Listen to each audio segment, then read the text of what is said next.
Apply Kirchhoff's rules to the loops A C B P A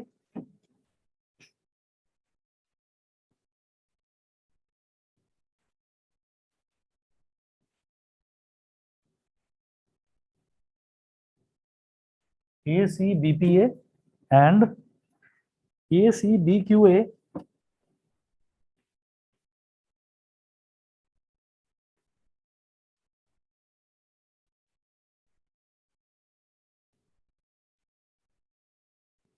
and ACBQA to write the expression for the currents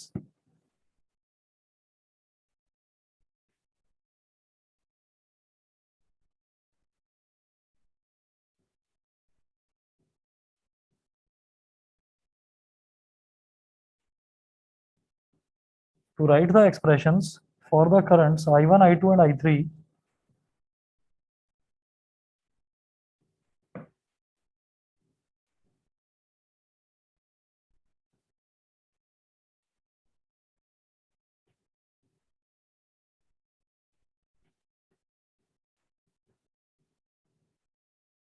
I1, I2 and I3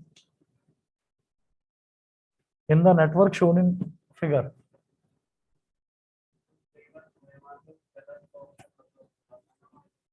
कौन सा? हाँ, अब अलग अलग exams में अलग अलग होता है। किसी किसी एग्जाम में कहते हैं कि व्हाइटनर लगा दीजिए, और किसी किसी एग्जाम में बोलते हैं कि अगर गलत हो गया तो उस पर बड़ा बड़ा क्रॉस लगा दो जो उस बबल के एरिया से बाहर निकलता हुआ हो। तो अगर क्रॉस लगा हुआ है तो उसको नहीं माना जाएगा, जो प्रॉपरली फिल्ड अप है उसको सही माना जाएगा। तो अलग अलग एग्जाम्स में अलग अलग रूल्स होते हैं। अब सीबीएसई पहली बार करा रहा है ओएमआर वाले, तो देखिए आपके में क्या रूल आता है। For the currents I1, I2 and I3 in the network shown in figure,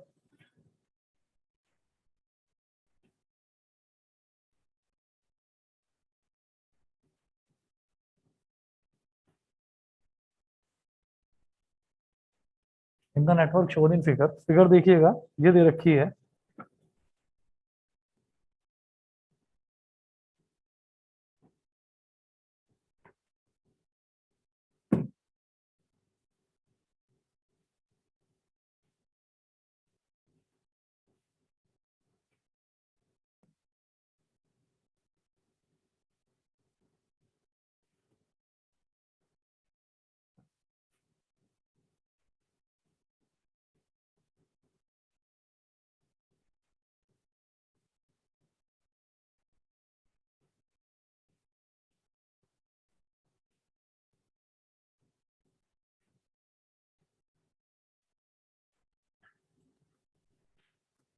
E1 इज इक्वल टू 6 वोल्ट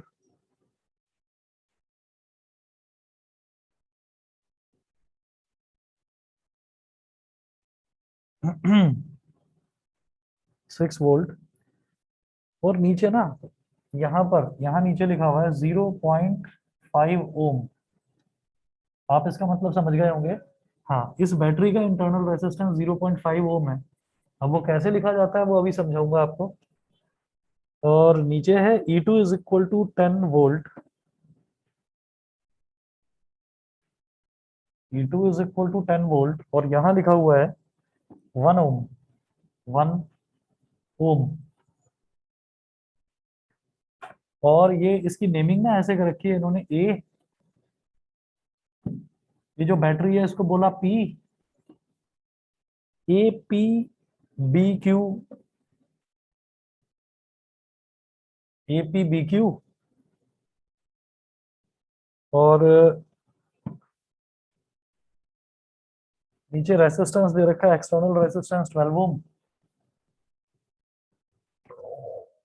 अब जहां पर ये 12 ओम कनेक्टेड है उस पॉइंट को इन्होंने बोल दिया सी, है ना। This C is not for capacitance, इस पॉइंट को इन्होंने सी बोल दिया है। और करंट कुछ ऐसे दे रखा है कि इस बैटरी में से भी निकल रहा है करंट, इसको बोला इन्होंने I1, ये I1 बोला है। और इस बैटरी में से जो करंट निकल रहा है इसको बोला I2। और इधर जाने वाला करंट है I3। ठीक है। तो अगर मैं किरचॉफ्स करंट लॉ यानी कि केसीएल अप्लाई करूं, और देखो पहले तो ये ना जो फिगर है ये फिगर फालतू में ना डराने के लिए इन्होंने ऐसी दे रखी है, तो इसको पहले ना थोड़ा तमीज से बना लेते हैं, थोड़ा ऐसी कि हाँ लगे कि ये क्वेश्चन हो सकता है। देखो इसमें हम कहेंगे let us redraw the network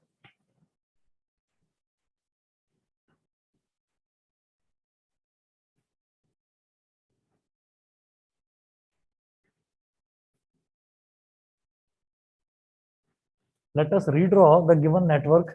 इस नेटवर्क को रीड्रॉ करेंगे तो इसमें जो हमें ये ईएमएफ के नीचे जो दे रखा है ना 0.5 ओम, ये उसका इंटरनल रेसिस्टेंस है। और जो इंटरनल रेसिस्टेंस होता है वो किसी भी बैटरी के साथ में ना सीरीज में लगाया जाता है, ठीक है, सीरीज में कनेक्ट किया जाता है। तो कैसे, मैं इस नेटवर्क को रीड्रॉ करूंगा, इस तरफ कर रहा हूं आगे। तो आप देखिए ऊपर हमारे पास ये बैटरी है 6 वोल्ट की,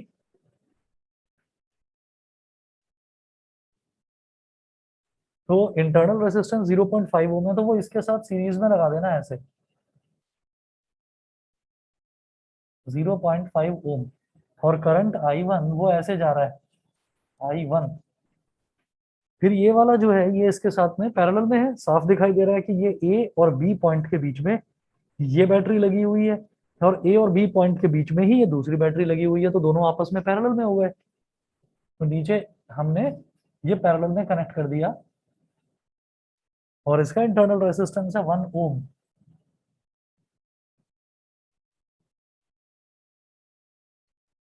और ये है 10 वोल्ट, और ये है 1 ओम।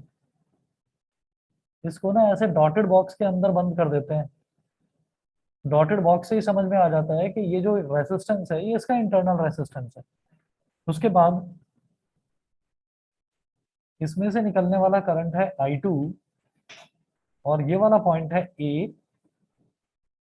ये वाला पॉइंट है B, और यहाँ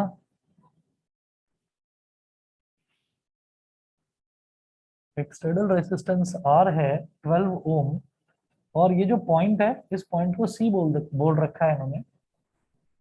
और एक चीज और, ये जो बैटरी है E1, इस पॉइंट को इन्होंने P बोल रखा है। जो ये पॉइंट था एक्चुअली ये थोड़ा सा ऐसा लग रहा था जैसे कि कोई एक शार्प पॉइंट हो, तो इसलिए इसको इन्होंने P बोल दिया था, तो यहाँ मेंशन कर दो P। और इसको बोल दिया था Q, तो यहाँ पर मेंशन कर दो Q। ठीक है, हमने इसको रीड्रॉ करा है नेटवर्क को। ये समझ में तो आ गया सभी को, जो नेटवर्क दोबारा बनाया है ये सभी को क्लियर है? बता दीजिए एकांश, मिलन, सचिका, प्रबल, बताइए क्लियर है इतना? यस इतना सभी को समझ में आ गया? बताइए प्रबल, वंशिका। Yes sir. ठीक है, यस सर। ओके।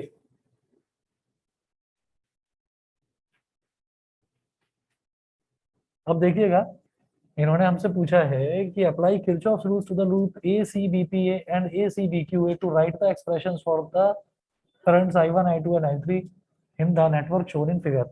तो ACBPA की बात करते हैं पहले। तो हम ये कहेंगे कि A से स्टार्ट करना है, C से होते हुए, फिर B से होते हुए, फिर P से होते हुए वापस A पर आना है। समझ गए? तो कौन सा लूप बोल रहे हैं ये? A से स्टार्ट करो, A से जाते जाते C पर जाओ, फिर B पर जाओ, फिर ये वाला रास्ता पकड़ो आप। AC I1 I2 की वैल्यू निकाल, I1 I2 और साथ साथ I3। तो मैं एक चीज देखता हूँ कि अगर मैं इस नोड की बात करूं तो इस नोड में एक तो ये करंट I1 एंटर कर रहा है, एक ये करंट I2 एंटर कर रहा है, और I3 इसमें से लीव कर रहा है, I3 इसमें से निकल रहा है। तो अप्लाई KCL बोल दें या जंक्शन रूल बोल दें, एक ही बात है। एट नोड A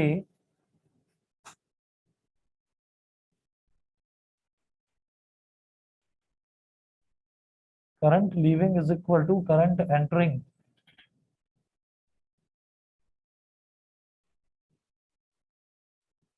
ठीक है, तो लूप आप कोई भी ले सकते हैं, बस जहां से आपने स्टार्ट करा है आपको घूम फिर कर वापस वहीं पहुंचना है। ठीक है, और बस उस चीज को याद रखना कि अगर रास्ते में बैटरी पड़ती है तो बैटरी का पॉजिटिव टर्मिनल पहले पड़े तो प्लस साइन लगा देना, नेगेटिव पहले पड़े तो माइनस साइन लगा देना। अगर मैं करंट के रास्ते ही जा रहा हूँ, जिस रास्ते करंट जा रहा है उसी रास्ते मैं जा रहा हूँ, तो पॉजिटिव साइन आएगा, अगर मैं उल्टे रास्ते जा रहा हूँ तो नेगेटिव साइन आएगा। देखते हैं, अब मैं कहूंगा करंट लीविंग, तो ये वाला जो नोड है ए, इसमें से करंट निकल कौन सा रहा है, I3, और करंट एंटर कौन सा हो रहा है इस नोड में, एक तो I1 आ रहा है और एक I2 आ रहा है, तो I3 is equal to I1 plus I2। This is my equation number 1। फिर जो क्वेश्चन में बोला है, जो लूप मेरे को क्वेश्चन में लेने के लिए बोला है, मुझे वही लूप लेना पड़ेगा, अपनी मर्जी से नहीं ले सकता, ठीक है। तो कहेंगे apply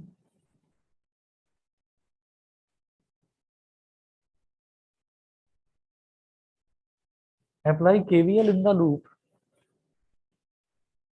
A C B P A।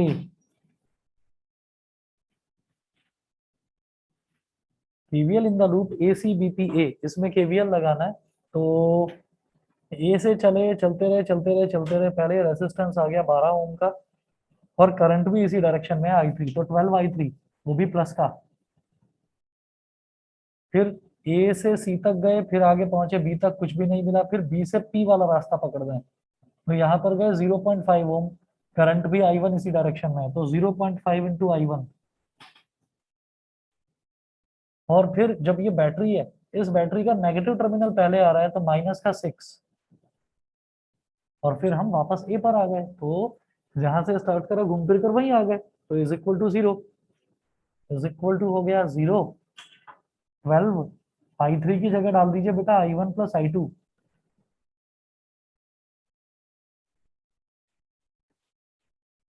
Plus 0.5 I1, और माइनस 6 उधर जाकर क्या हो जाएगा, प्लस का 6। अब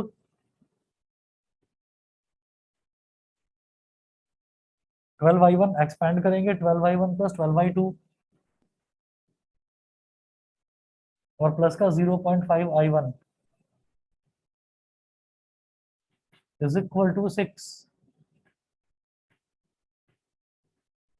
तो 12 I1 प्लस 0.5 I1 कितना हो गया, 12.5 I1 plus 12 I2 is equal to 6। This is my equation number 2। तो जैसा इन्होंने बोला वही हमने करा, एसी बीपीए में हमने लगाया केवीएल। अब मैं लगाऊंगा एसी बीक्यूए में केवीएल, अप्लाई केवीएल। आएगा, क्या प्रॉब्लम है, बस नेगेटिव में अगर आ गया तो आप क्या करोगे। हाँ, कितनी आ रही है वैल्यू बताओ। I1 की वैल्यू 42 अपॉन, बिल्कुल सही है।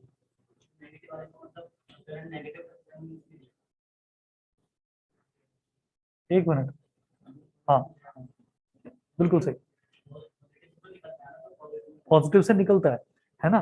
तो यहाँ पर अगर I1 की वैल्यू नेगेटिव आ रही है, तो समझ लीजिए कि I1 की वैल्यू, I1 की डायरेक्शन ये ना होकर ये है डायरेक्शन, ठीक है। वो पॉजिटिव में जा रहा है, और पॉजिटिव में जा रहा है का मतलब क्या है कि ये जो बैटरी है ये डिस्चार्ज नहीं हो रही है, बैटरी चार्ज हो रही है, क्योंकि बैटरी के अंदर करंट जा रहा है, ठीक है ना। जैसे ये वही वाली कहानी है कि जैसे हम अपना लैपटॉप यूज करते हैं ना, तो लैपटॉप को एक तो हमने इलेक्ट्रिसिटी से कनेक्ट कर दिया, तो जब इलेक्ट्रिसिटी से कनेक्ट करते हैं तो क्या होता है कि बैटरी के अंदर करंट जा रहा है, यानी कि हमारी जो लैपटॉप की बैटरी है वो चार्ज हो रही है। और जब हमने इलेक्ट्रिसिटी से कनेक्शन हटा दिया, तो तब बैटरी ही लैपटॉप को पावर दे रही है, तो इसका मतलब तब बैटरी डिस्चार्ज होती है, ठीक। चलिए,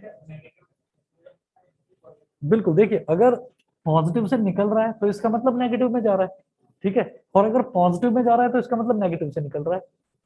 पॉजिटिव से निकलने का मतलब ये है कि वो अपना लूप कंप्लीट करके जाएगा ही जाएगा। कोई भी नेटवर्क है ना, जैसे मान लो यही नेटवर्क है ना, हमारे दिमाग में ये आता है कि यार ये करंट जो है ना बड़ा परेशान कर रहा है, कोई कहीं जा रहा है कोई कहीं जा रहा है, इसका करंट का इलाज करते हैं। तो करंट का इलाज कैसे होता है, कहीं से भी कैंची लेकर ना काट दो इसको, वायर को काट दिया, लूप कंप्लीट ही नहीं होगा, तो ना बैटरी चार्ज होगी ना बैटरी डिस्चार्ज होगी, जैसी है वैसी ही रहेगी। बैटरी की ना तो डिस्चार्जिंग होगी ना चार्जिंग होगी, जैसी है वैसी ही रहेगी। I2 की वैल्यू बताओ, नेगेटिव है पॉजिटिव है।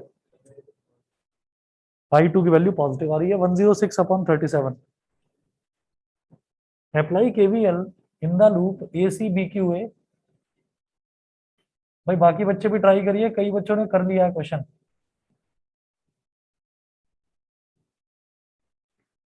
इन the loop A C B Q A C B Q A, तो ए से जब सी तक जाएंगे तो 12 y3,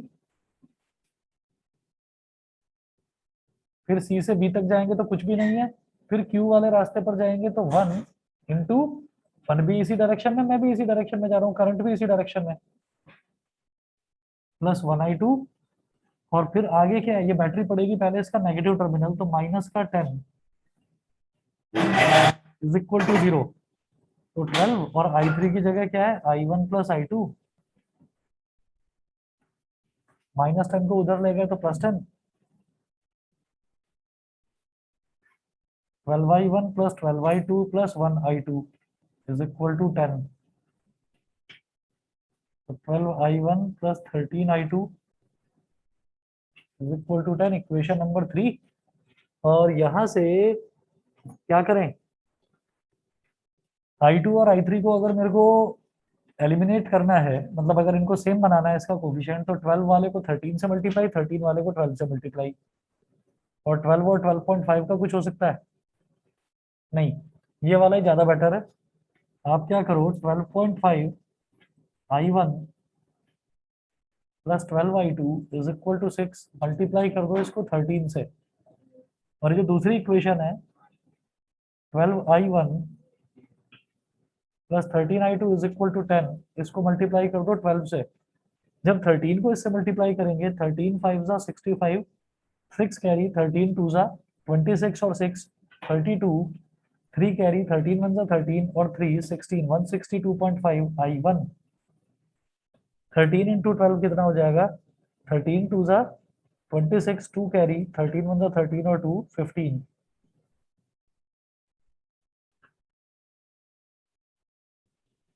26 और 6 32, 3 आ गया, 13 16, 156 i2 इज इक्वल टू 13 6 जा 78 होता है, फिर 12 12 जा 144 i1,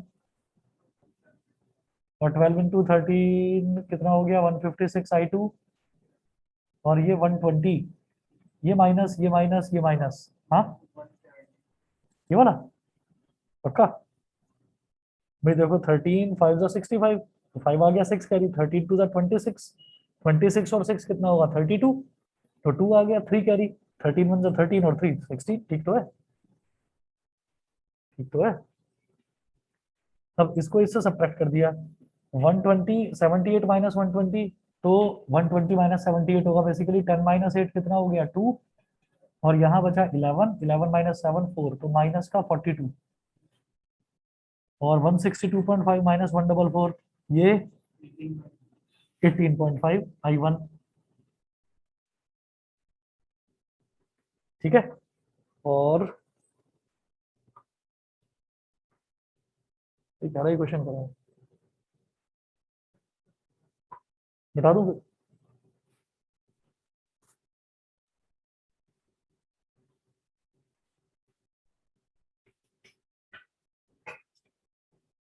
तो ये i1 is equal to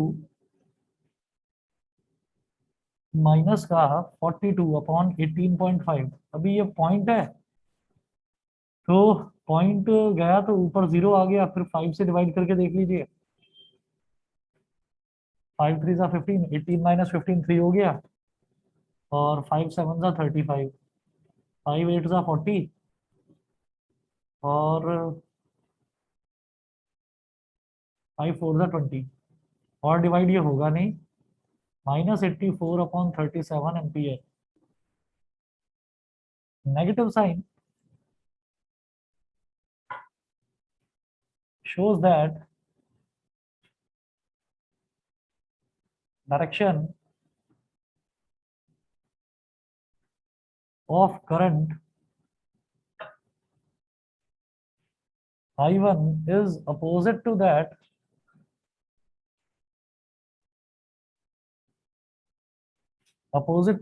as shown in figure, जैसा कि फिगर में दे रखा है उसके अपोजिट है, ठीक है। उसके बाद हम बात करते हैं कि ये जो I1 की वैल्यू आई है, इसको इक्वेशन नंबर 2 या 3 में किसी में भी डाल दो, इक्वेशन 2 में डाल दो, put this value of I1 in equation number 2। I1 की इस वैल्यू को इक्वेशन नंबर 2 में डालेंगे तो 12.5 I1 plus 12 I2 is equal to 6। तो 12.5 मल्टीप्लाइड बाई I1 की वैल्यू कितनी है, माइनस का 84/37 plus 12 I2 is equal to 6। अब पॉइंट गया तो नीचे 10 आ गया, 5 2 जा 10, 5 25 जा 125। और कुछ डिवाइड होने का कुछ है नहीं, हाँ ये है 242 जा, तो 25 इंटू 42 करेंगे, माइनस का 25 2 जा 50, 5 कैरी आ गया, 25 4 जा 100 और 5 105 1050 यही आ रहा है 1008 1050 आ रहा है। देखो कुछ गलती मुझसे हुई है क्या, पॉइंट गया तो नीचे 10 आ गया, 5 2 जा 10 और 5 25 जा ही होता है, और 2 42 जा 84, तो 25 2 जा 50, 5 कैरी 25 4 जा 100, सही है ना, upon 37 plus 12 I2 is equal to 6। अब इसको इधर ले जाइए, तो 12 I2 is equal to 6 plus 1050 upon 37। अभी 12 I2 इज इक्वल टू 6 7 जा 42, 4 कैरी आ गया, 6 3 जा 18 और 4 कितना हो गया 22, 222 प्लस 1050 अपॉन 37।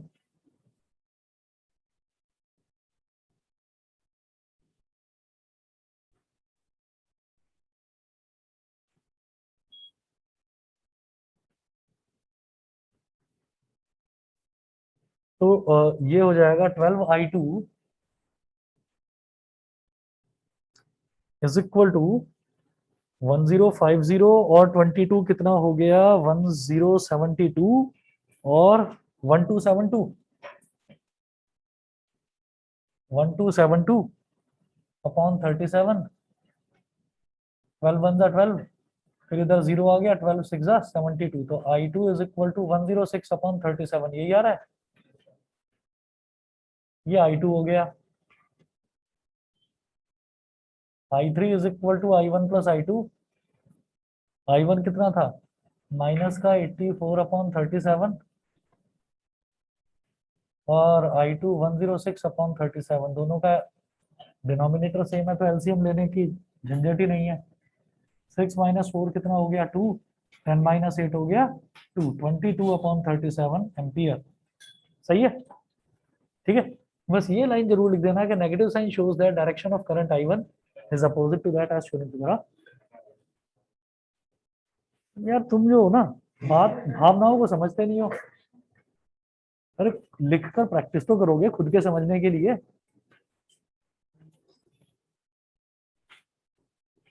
यार एक चीज देखो आप लोग कि ये जो ना I3 आ रहा है, इन्होंने -22/37 दे रखा है, हमारा तो प्लस का 22/37 ही आ रहा है भाई, कैलकुलेट करके तो प्लस का 22/37 ही आ रहा है ना, जिन्होंने खुद करके देखा देख रहे हैं ना, है ना। हाँ तो पॉजिटिव ही है, ये माइनस शायद इनसे गलत हो गया है ना, I1 माइनस में दे रखा है, I2 प्लस में, और फिर दोनों को ऐड करके ही 22 आएगा, है ना, तो फिर नेगेटिव साइन कैसे लगा दिया, पगला गए हैं क्या?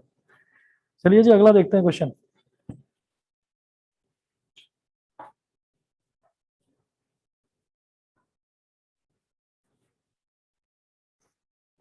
use Kirchhoff's rules to determine the potential difference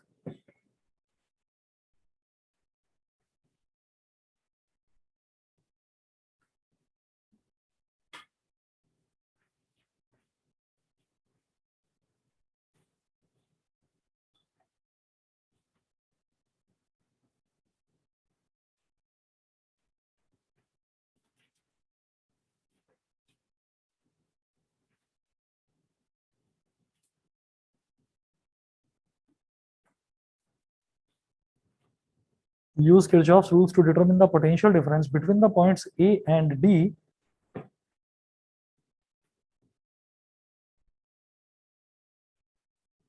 between the points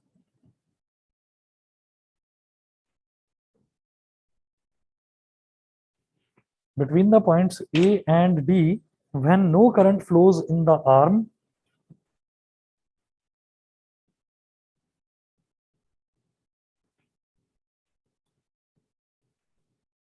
when no current flows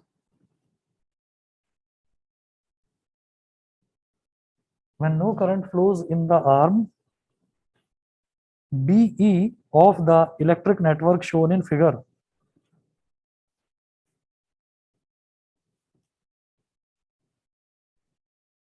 BE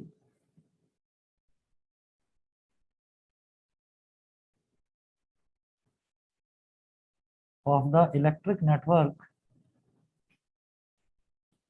shown in figure.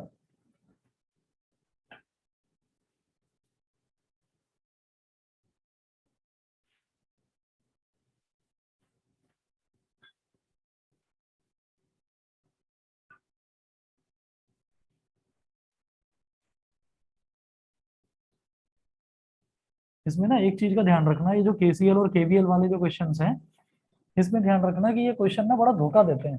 इनको देखकर क्या लगता है कि जब हम रिवीजन करने बैठते हैं ना कि अरे इसमें तो ऐसे होगा, इसमें ऐसे होगा, ये तो हो जाएगा।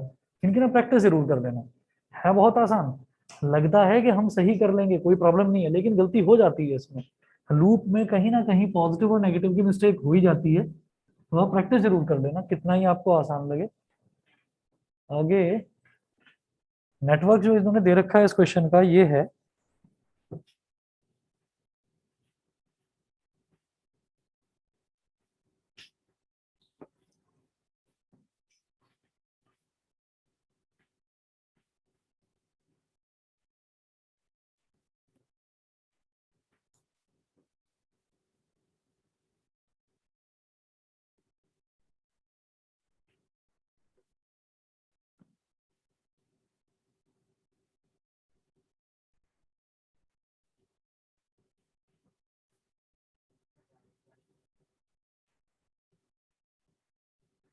बोलो बोलो क्या करें, डायरेक्ट मेथड।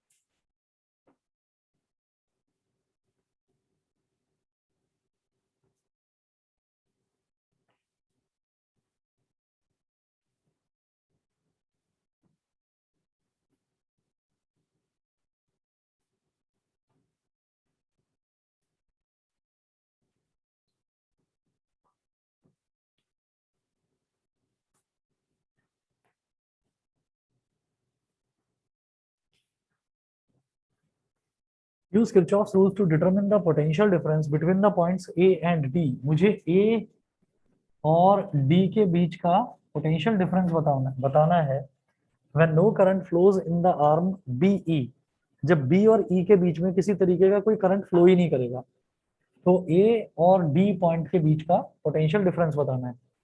तो किस तरीके से बताएंगे ए और डी पॉइंट के बीच का पोटेंशियल डिफरेंस? हम यहाँ पर एक काम करते हैं कि, और इन्होंने बोला कि बी और ई के बीच में किसी तरीके का कोई करंट फ्लो नहीं करेगा, तो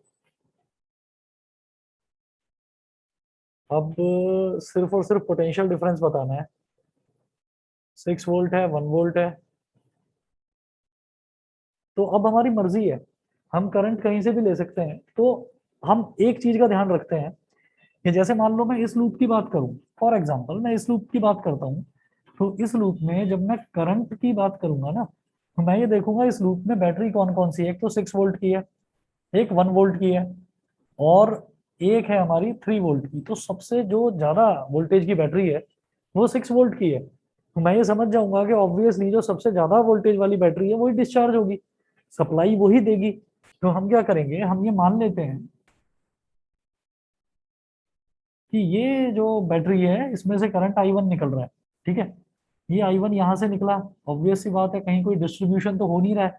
सेम वो है आपका जो ब्रांच है, तो यहाँ पर भी करंट I1 ही जाएगा, फिर इधर भी I1, इधर भी I1। तो मैंने ये कहा कि करंट हमारा पूरा का पूरा ऐसे I1 ही ट्रेवल करेगा इसमें। हाँ, इतना कह सकते हैं कि यहाँ से मैंने कहा कि चलिए यहाँ से I1 निकला निकला, इधर भी I1 I1 I1, और यहाँ पर I2 बोलूं, I2 बोल देते हैं चलो। हाँ, लेकिन ये जो I2 है ये कितना होगा, 0। उन्होंने क्या बोला है, इन्होंने बोला है कि use Kirchhoff's rule to determine the potential difference between the points A and D when no current flows in the arm B E of the electric network. ये जो आर्म बीई है इसमें कोई करंट फ्लो करेगा ही नहीं। तो आप ये देखिएगा कि जब इसमें कोई करंट फ्लो करेगा ही नहीं, तो ये जो I1 है एग्जैक्टली ऐसा ही I1 यहाँ चला जाएगा। नहीं समझे मेरी बात? भाई जब करंट यहाँ से I1 निकला निकला निकला निकला निकला, तो ये नोड आई है ना, अभी तक कोई नोड तो नहीं आई थी ना, ये कॉर्नर था, यहाँ से कोई और वायर नहीं निकल रहा, ये भी कॉर्नर था, यहाँ से कोई और वायर नहीं निकल रहा, तो डिस्ट्रीब्यूशन का सवाल ही नहीं उठता। लेकिन ये नोड है, क्यों? क्योंकि यहाँ से एक वायर इधर जा रहा है और एक वायर इधर जा रहा है, तो यहाँ करंट डिस्ट्रीब्यूट होगा। तो अब हमने कहा कि I1 में से शायद I2 निकल जाता और I3 निकल जाता, लेकिन I1 में से I2 निकला तो सही, लेकिन इन्होंने बोल रखा है ये जो ब्रांच बी है इसमें करंट फ्लो करेगा ही नहीं, तो इसको बोल दिया कि I2 इज इक्वल टू 0। नहीं समझे मेरी बात? है ना, कि यहाँ पर I2 इज इक्वल टू 0 का मतलब इसमें कोई करंट नहीं जा रहा। जब इसमें नहीं जा रहा तो सारा का सारा I1 जो है वो यहाँ चला जाएगा, डिस्ट्रीब्यूशन हुआ ही नहीं यहाँ कुछ। समझ गए? तो इसलिए ये I1 ही यहाँ चला जाएगा। अब मैं बात करता हूँ in the loop A F E B A apply KVL in the loop AFEBA। आपकी मर्जी है, आप ABEFA आप ऐसे भी कर सकते हो, किसी भी रास्ते चलो, बस फंडा याद रखना। ठीक है? कौन सा वाला? मतलब मैं इस ब्रांच को याद कर दूं, बना सकते हैं, पर इन्होंने शुरुआत में जो ये लगा दिया ना, ये, तो इस वजह से मैं नहीं करना चाह रहा उस काम को, कि किरचॉफ रूल यूज करना है। तो अब एक काम करते हैं, apply KVL in the loop AFEBA। मैं इस लूप में लगा रहा हूँ, तो ए से जब मैं चला तो इधर रेसिस्टेंस है 2 और करंट है I1, 2I1। उसके बाद यहाँ पहला आपका वोल्टेज क्या पड़ता है, 1 वोल्ट है, और नेगेटिव टर्मिनल पहले पड़ रहा है -1। फिर यहाँ है, इसमें भी करंट I1 जा रहा है, तो I1 भी ऐसे ही जा रहा है, मैं भी इसी रास्ते जा रहा हूँ, तो प्लस का 3I1। फिर यहाँ चले तो R1 इंटू I2, तो प्लस का R1 इंटू 0 कर दूं, I2 मतलब 0, और यहाँ पहले नेगेटिव टर्मिनल पड़ रहा है, तो माइनस का 3। समझ गए? और फिर हम इधर आए, वापस ए तक आना है, तो माइनस का 6, भाई पहले -6 पड़ रहा है, और फिर वापस ए पर आ गए, ये हमारा 0 हो गया। क्लियर है कि नहीं? बोलो। ठीक है, अब 2I1 प्लस 3I1 कितना हो गया, 5I1, -1, -3 -4 -6 -10, 5I1 -10 is equal to 0। I1 की वैल्यू कितनी आ गई, 2 एम्पियर। और किसी बच्चे ने करा यही वैल्यू आ रही है करंट की? अच्छा, I1 तो हमारी आदत में शुमार है कि हम कोई भी एक करंट लेंगे तो उसको सबसे पहले I1 मान लेंगे। ठीक है, यहाँ I1 मानने की जरूरत ही नहीं थी। क्यों? क्योंकि यहाँ करंट ही I1 है, I2 तो 0 है, डिस्ट्रीब्यूशन कुछ हो नहीं रहा, तो ये भी I1 है। ठीक है, अच्छा, अब उसके बाद करंट मेरे पास आ गया 2 एम्पियर। फिर हम क्या करेंगे, उसके बाद मैं बात करता हूं कि हमें ए से डी के बीच का पोटेंशियल डिफरेंस निकालना है।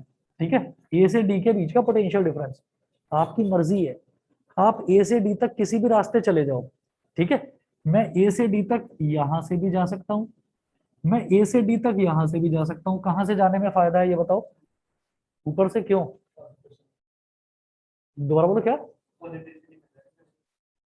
नहीं चलो वो तो मान लिया, वो मान लिया। यहां से जब यहां तक जाएंगे तो ये अननोन रेसिस्टेंस पड़ रहा है, मुझे इसकी वैल्यू नहीं पता, कैपिटल आर दे रखा है, मुझे वैल्यू नहीं पता इसकी। लेकिन जब मैं यहां से और मैं डी तक जा रहा हूँ, जब मैं यहां से डी तक जा रहा हूँ तो अब मेरे को किसी तरीके की कोई प्रॉब्लम नहीं आएगी। क्यों? क्योंकि ये रेसिस्टेंस भी पता है मुझे, ये रेसिस्टेंस भी पता है। ठीक है, तो कैसे करेंगे? हाँ देखिए, we will follow the path A F D, we will follow the path A F D. तो यहां से लेकर और यहां तक हमारे पास 2 ओम रेसिस्टेंस हो गया, 3 ओम रेसिस्टेंस हो गया, और एक बैटरी हो गई 1 वोल्ट की। ठीक है, तो वी ए डी, अब ध्यान से समझना भाई मेरी बात, ए से शुरुआत करके डी तक जा रहा हूं, लगा रहा हूं केवीएल ही, लेकिन लूप कंप्लीट नहीं हो रहा। लूप कंप्लीट नहीं हो रहा, लूप तो तभी कंप्लीट होता है जब ए से घूमकर वापस ए पर आ जाऊं। ठीक, उन्होंने कहा है कि आपको ए से घूमकर वापस ए पर आना ही नहीं है, हाँ आपको ए से डी तक जाना है और बता देना है कितना पोटेंशियल है। ठीक है जी, चलते हैं। करंट की डायरेक्शन यही है, तो 2I1। फिर क्या पड़ रहा है, पहले नेगेटिव टर्मिनल तो -1, फिर क्या पड़ रहा है 3, और करंट तो यही है I1, तो 3I1। और बस, बस 3I1 के बाद सीधा अगर मैं डी तक पहुंचता हूं तो कुछ भी नहीं है। ठीक है, यहां पर करंट जा रहा है, मैं इस रास्ते जा ही नहीं रहा हूं, अब मैं यहां से यहां जा रहा हूं। ठीक है, तो ये कितना हो जाएगा, 2 + 3 कितना हो गया, 5I1 -1, 5 × 2 -1 यानी कि 9 वोल्ट। बताइए जी, समझ में आया कि नहीं? सभी को क्लियर है? बिल्कुल अलग क्वेश्चन था कि नहीं था? याद रखिएगा, केवीएल में कभी भी हमसे ये नहीं कहा जाता कि आपका जो लूप है, वो लूप आपको कभी भी ये नहीं कहा जाता कि लूप को आपको फॉलो करना ही नहीं है। लेकिन इस क्वेश्चन में क्या था, इन्होंने पोटेंशियल पूछा था हमसे ए और डी के बीच में, तो मैंने ए से डी तक जाने का ये रास्ता पकड़ा। आप चाहते तो ये भी पकड़ सकते थे अगर आर की वैल्यू होती तो, अगर आर की वैल्यू होती तो। ठीक है, तो हम पकड़ सकते थे इस वाले रास्ते को, लेकिन आर की वैल्यू नहीं है तो मैं क्यों फालतू में लंबा रास्ता अपनाऊं, पहले आर की वैल्यू कैलकुलेट करूं फिर इधर से जाऊं। इधर से जाते तो उल्टा हम जा रहे हैं, उससे करंट का वोल्टेज से कोई लेना देना नहीं है। यहाँ पहले पॉजिटिव टर्मिनल पड़ेगा तो +6 ही लिखूंगा, यहाँ पहले पॉजिटिव टर्मिनल पड़ेगा तो +4 ही लिखूंगा। ठीक है, लेकिन यहाँ पर मुझे पता होना चाहिए था कि वैल्यू कितनी है, यहाँ पर आर की वैल्यू वो नहीं पता थी, तो इसलिए हमने ऊपर वाला रास्ता पकड़ा। बताइए जी, सबको क्लियर है? एकांश, Yes, sir. ये जो आर है अब निकाल लेंगे, अब 2 हो जाएगी। कैसे हो जाएगी 2 बताओ? ये तो 10 हो गया, और इसकी वैल्यू I1 तो 2 है, I1 तो 2 है, तो 2 ही जाएगा यहाँ पर, है ना? तो 2R = 5 होगा, आर की वैल्यू 5 होगा ना। 6 वोल्ट +4 वोल्ट 10 वोल्ट, और -I1 × R, तो यानी कि -2 × R, तो -2R = -10, 2 5 = 10। हाँ, तो एक मिनट बताओ, सी का पोटेंशियल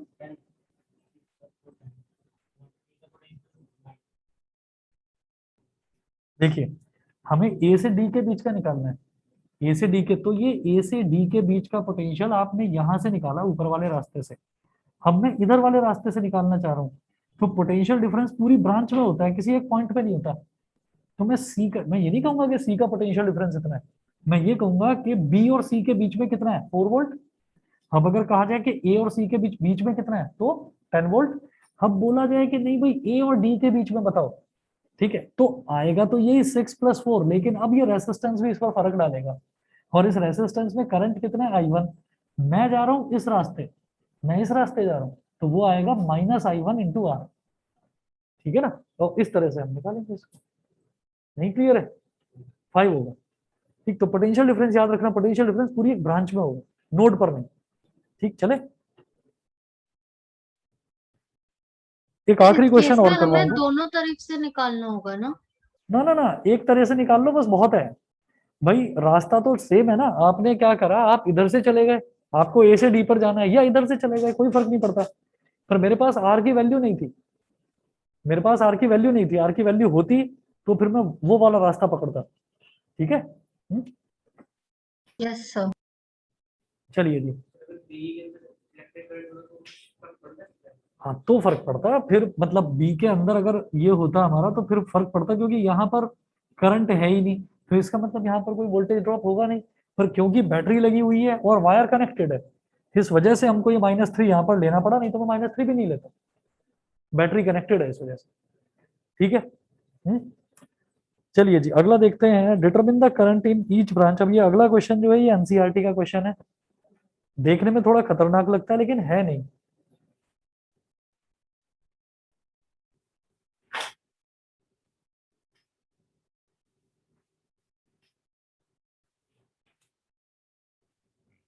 चलो देखते हैं, determine the current in each branch of the network shown in figure.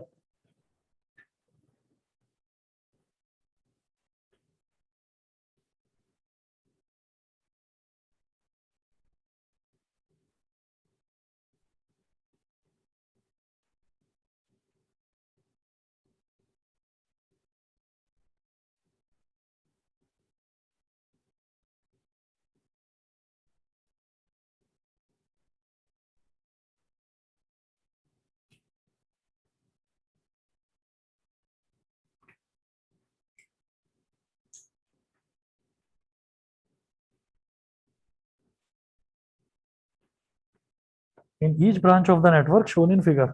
अब ये फिगर देखिएगा कैसी दे रखी है, और ये क्वेश्चन ना ध्यान से नोट कर लीजिए, सभी करके लाना है आप लोगों को।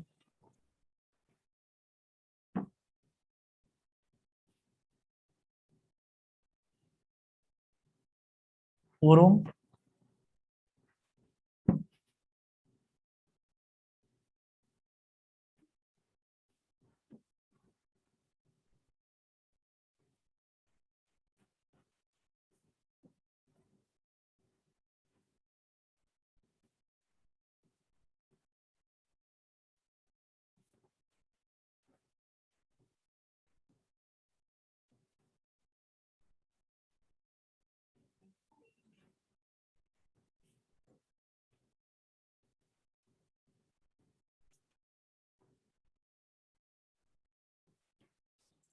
ये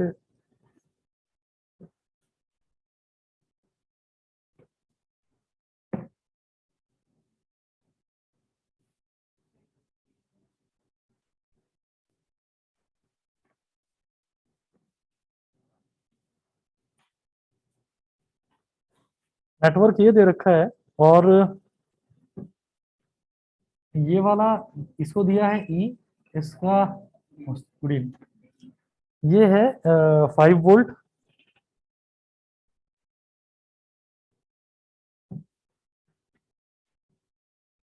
I2 ऐसे है, ये I1 है, और यहाँ पर है I1 माइनस I2। ये दे रखा है सब कुछ क्वेश्चन में, मतलब केसीएल इन्होंने पहले ही लगा रखा है। देखिए करंट कौन सा इसमें एंटर कर रहा है, I1, और लीव कौन सा कर रहा है, I2, और I1 माइनस I2। लीविंग वाले को एंटर करके देखो, वो ऐड करके देखो, I1 minus I2 plus I2, तो I2 से I2 कट जाएगा, वो I1 is equal to I1 ही आ जाएगा। यहाँ केसीएल लगाकर दे रखा है इन्होंने। वैल्यूज क्या क्या है, 10 वोल्ट, 4 ओम, 4 ओम, 1 ओम, ये 10 वोल्ट, 4 ओम, 4 ओम, 1 ओम, 2 ओम, 2 ओम, 2 ओम, 2 ओम, और इसमें यहां से निकलने वाला करंट है I3, और इसमें जाने वाला करंट है I2 प्लस I3।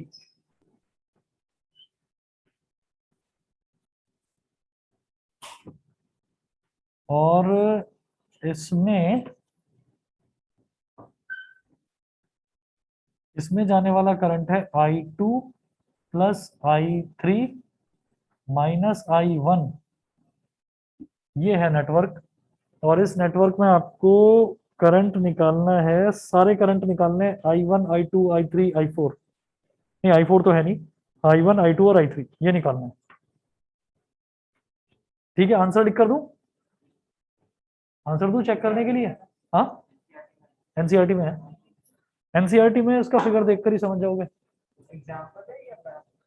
नहीं, इसमें तो क्वेश्चन दे रखा है, बस एनसीईआरटी मेंशन कर रखा है, इसमें सारे एनसीईआरटी और सीबीएसई वाले क्वेश्चन कंपाइल कर रखे हैं ना एक जगह।